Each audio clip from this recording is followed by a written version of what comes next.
Lots of people say there's no evidence for God. Well, we're going to knock that one out in 3. I'm just going to have to keep it simple, throw in the old 1-2 combo, get in and out real quick, and let you fine folks chat all about it, okay? Punch 1 I'm going to call the Info Uppercut. When's the last time you walked into a library and asked, hey, where are all the books that have been written by mindless products of natural laws? The librarian would probably laugh at you and tell you that no such books exist. They don't exist because they can't exist. Why not? Because first of all, it's just common sense. The words that form the message in books always originate from a person with a brain. Or to say it a bit more scientifically, the message of the book, the purpose, comes to be understood by the orderly placement of the words, design, and information.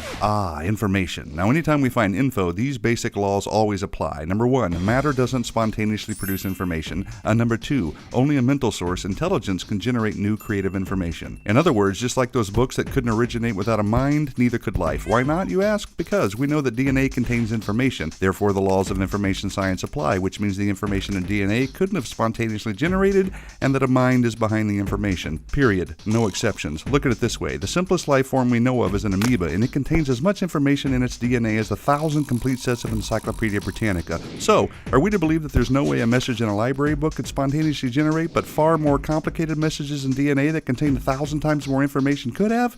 Not likely. You see, when it comes to life or anything else that contains information, the laws of information science confirm the necessity of a creative mind. And guess what? In the very first book of the Bible, it just happens to mention that. In the beginning, God created. Bam! Uppercut lands on the chin. And now here comes the indefensible head blow. We'll call this the Nada Big Bang Bing swing, the KO to the claim that there's no evidence of God, the law of causality, left hook of doom. It goes like this. Everything that had a beginning had a cause. The universe had a beginning, therefore the universe had a cause. Now, either something caused the universe to come into existence, or nothing caused it. I might not be the smartest guy behind the telescope, but honest, practical, everyday thinking's going to lead me to the former. You have to work pretty hard to conjure up a way that nothing did it. You see, it's pretty improbable, nigh impossible, to account for design, information, and cause if the universe just exploded from nothing. Smack. And while we're on the topic, where did the matter come from that exploded? Are we really to believe that there was nothing and then it exploded, and now the exploded nothing is something, and we just happen to be smart enough to discover and understand the very laws that prove the opposite? And if the general understanding of the law of cause and effect is true, how can matter come from a lesser cause like nothing? I mean, come on.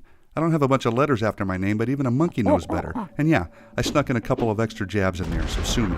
Now for some parting words from our sponsor, the Bible. It tells us in Romans 1:20 that since the creation of the world, God's invisible attributes are clearly seen, being understood by the things that are made, even his eternal power and Godhead, so they are without excuse. It also says that people actually know the truth, but they reject it, which explains why even though there's overwhelming evidence that there is a God, evidence won't convince the unwilling. Sad but true. So there you have it. With just a couple of meaningful blows, the claim that there is no evidence for God is down for the count, mi amigos. In other words, it's been debunked. Adios.